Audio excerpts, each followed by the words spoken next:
Buonasera e ben ritrovati a un nuovo appuntamento con Pianeta Dilettanti, tutto ciò che ruota attorno al mondo del calcio dilettante e i suoi protagonisti. Questa sera parliamo dell'Associazione Italiana Allenatori Calcio assieme al presidente regionale che è l'avvocato Dante Cudiccio. Buonasera. Buonasera, buonasera a tutti.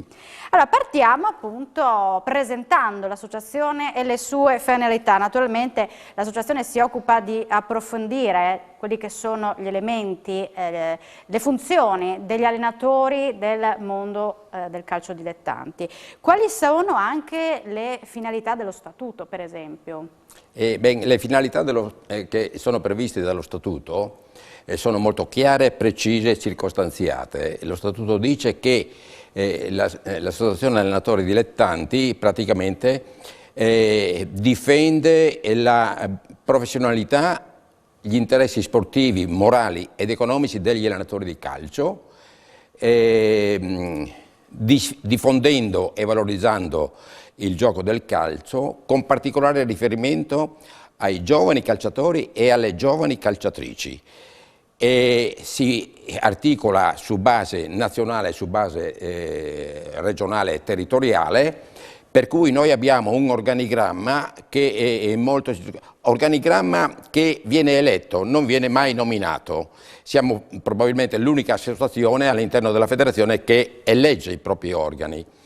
E abbiamo un presidente nazionale che in questo caso, in questo momento è il presidente Renzo Olivieri, e un direttivo regionale che è composto da 6 allenatori dilettanti e 6 professionisti, con la partecipazione necessaria del settore femminile e del settore giovanile.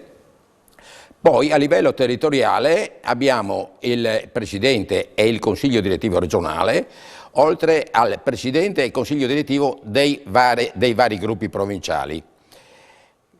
Come vengono eletti questi? Come ho detto prima, vengono eletti secondo un sistema elettorale proprio dell'associazione allenatori. In che senso?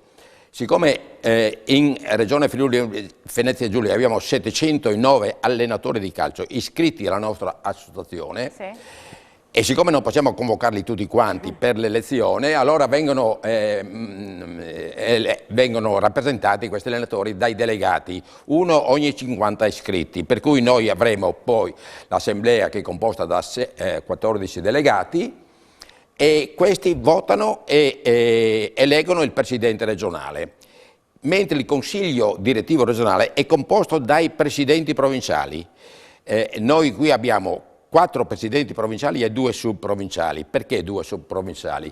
Perché il gruppo di Udine, la provincia di Udine, essendo un po' vasta rispetto a Gorizia ad esempio o a Pordenone o a Trieste, ha suddiviso il territorio in 3 parti, il gruppo provinciale di Udine, sì. E poi il gruppo subprovinciale della Carnia e il gruppo subprovinciale della Bassa Friulana, che va da Palmanova fino a Lignano. Quindi è articolata in maniera molto precisa e circostanziata, ma anche i presidenti dei gruppi provinciali e subprovinciali e i consigli direttivi vengono eletti dagli allenatori di quel gruppo, Udine, Gorizia, Trieste, eccetera, eccetera. Noi qui abbiamo, sì, abbiamo 6 presidenti, 4 provinciali, che è Gianni Tortolo per il gruppo di Udine, Mauro Musis per il gruppo di Gorizia, Maurizio Costantini per il gruppo di Trieste e Alessandro Giavon per il gruppo di Pordenone, oltre a Fausto Barburini per il gruppo della Carnia e Loris Bidut per la Bassa Friulana. Accanto a questi organi praticamente c'è un revisore dei conti che deve analizzare i conti consuntivi e i bilanci preventivi non soltanto del gruppo regionale ma anche dei vari gruppi provinciali, e ogni gruppo ha un proprio segretario che viene eletto e nominato dal gruppo direttivo, dal consiglio direttivo di quel gruppo.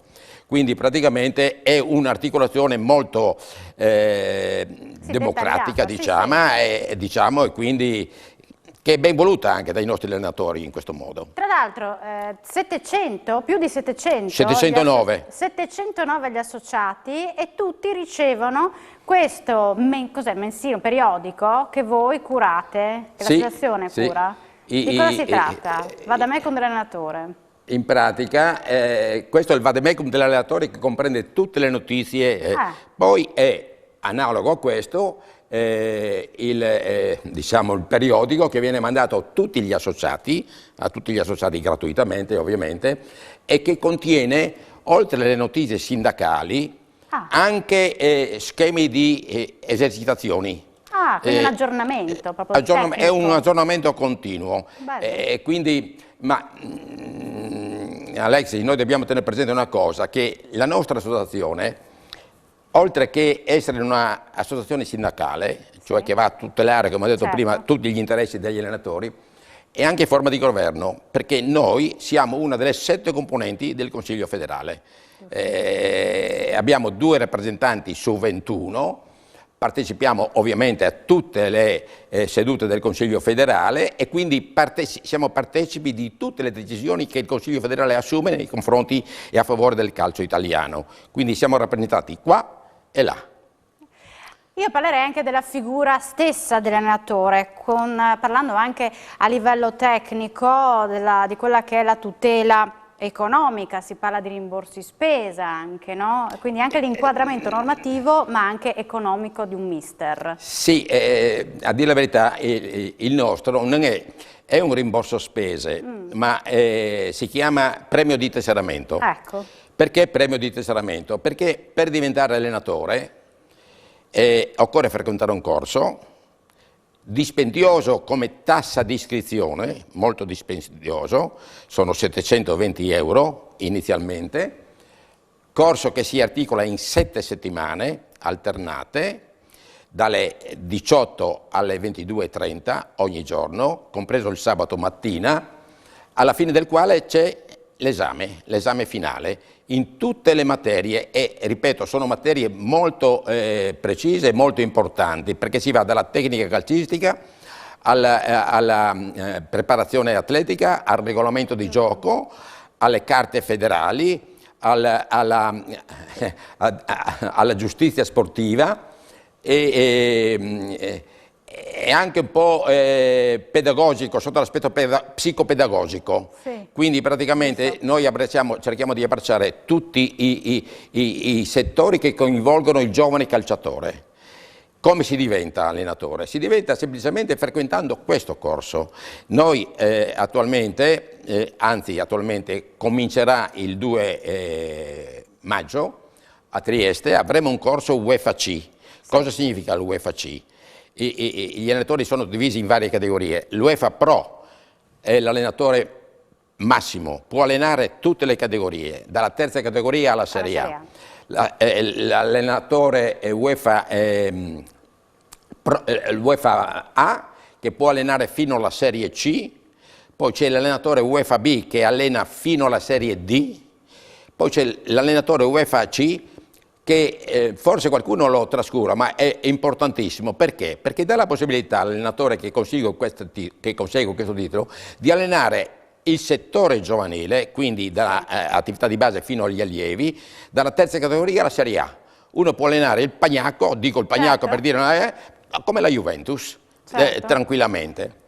L'approccio che però deve avere un allenatore nel settore giovanile è completamente diverso rispetto a una prima squadra, no? Sì, le materie sono per sé identiche, però l'approccio è un po' diverso. Difatti gli istruttori federali di Coverciano che vengono mandati per fare questi corsi sono suddivisi proprio per il settore giovanile e per le prime squadre del settore dilettantistico. Parlavi prima dei compensi, ho detto che per noi non parliamo di compensi perché noi non siamo né lavoratori subordinati né lavoratori autonomi, è una figura un po' ibrida. Perché? Prima di tutto non c'è la soggezione che è tipica del lavoratore subordinato, mentre l'allenatore professionista è allenatore subordinato, cioè dipende esclusivamente dalla società. Noi siamo in una posizione ibrida, l'allenatore dilettante, per cui il nostro compenso si chiama premio di tesseramento. È specifico perché il premio di tesseramento? Perché per diventare allenatore bisogna frequentare un corso molto dispendioso anche sotto l'aspetto economico molto dispendioso anche sotto l'aspetto dell'impegno, perché deve essere sempre presente dalle 18 alle 22:30 di ogni settimana per 7 settimane, e una volta diventato allenatore non finisce lì. Come in tutte le professioni, gli avvocati, i medici, eccetera, abbiamo i crediti formativi, cioè i corsi di aggiornamento, che si badi bene non sono facoltativi, sono obbligatori. L'UEFA li ha resi obbligatori, per cui uno deve fare i corsi di aggiornamento che sono articolati in 15 ore in 3 anni, 5 ore l'anno, senza i quali l'allenatore non può tesserarsi per una società. Quindi è vincolato a questo corso di aggiornamento. Ma ci sono giovani allenatori adesso friulani che vogliono fare gli allenatori, visto anche tutte queste complessità per poi mantenere questo impegno? Ti dirò che noi abbiamo concluso il corso allenatori UEFA C, sì, proprio il mese di dicembre, e l'esame è stato fatto il mese di gennaio a San Vito di Fagagna. Sì. Al corso possono partecipare al massimo 40 allenatori. Da che età? C'è un'età, c'è un limite? Dai 18 anni in su, okay. non c'è il massimo, dal 18 anni in su, e avevamo ben 92 domande. Quindi... Sì, per cui ecco che siamo quasi costretti a fare un nuovo corso che inizierà, come ho detto, il 2 maggio a Trieste, proprio UEFA C, cioè che dà la possibilità al giovane allenatore di allenare dalla terza categoria alla Serie A. Può venire assunto tranquillamente da una squadra dilettantistica come pure dall'Udinese. Beh, questa è una bella opportunità. E ha diritto al premio di tesseramento. Si badi bene, è una clausola molto importante, perché quando io firmo il tesseramento per una determinata società, devo firmare contestualmente anche l'accordo economico. Certo. O se io dico voglio allenare gratuitamente, devo firmare che alleno gratuitamente. Accordo economico che ha dei parametri oltre i quali non si può andare. Succede che qualche società alla fine non paga tutto quanto. E lì si rivolge a voi, l'allenatore viene da voi. Si rivolge a noi e l'unica strada possibile e immaginabile è il ricorso al collegio arbitrale, che è a Roma, al collegio arbitrale, in cui c'è anche un rappresentante dell'associazione degli allenatori. Altro caso invece è i comportamenti scorretti, che non vengono giudicati dal collegio arbitrale, ma vengono giudicati dal Tribunale federale non territoriale ma nazionale. Quindi per un caso di un allenatore, fino a un anno fa era la commissione disciplinare del settore tecnico che valutava i casi disciplinari riguardanti gli allenatori. Adesso è stato trasportato tutto in sede nazionale, Tribunale federale nazionale. Ci siamo opposti perché io, che solitamente difendo gli allenatori, mi tocca andare a Roma per qualsiasi caso disciplinare, invece che rimanere a Udine. Il Tribunale federale territoriale è a Palmanova, certo, e quindi è un lavoro in più. Ecco. Lavoro in più. Noi abbiamo terminato il tempo, ma il Presidente ritornerà per approfondire altri temi. Intanto la ringrazio per essere stato nostro. Posso fare un'ultimissima? Ecco, la prossima settimana abbiamo la nazionale. Sì. Un grande augurio a Mancio Mancini, certo, perché ci porti ai mondiali. Speriamo bene. Faccia benissimo ai mondiali. Ce lo auguriamo tutti. Grazie a Dante Codice per essere stata nostra compagnia. Ritornerà a Pianeta Dilettanti e noi ci rivediamo la prossima settimana. Buona serata.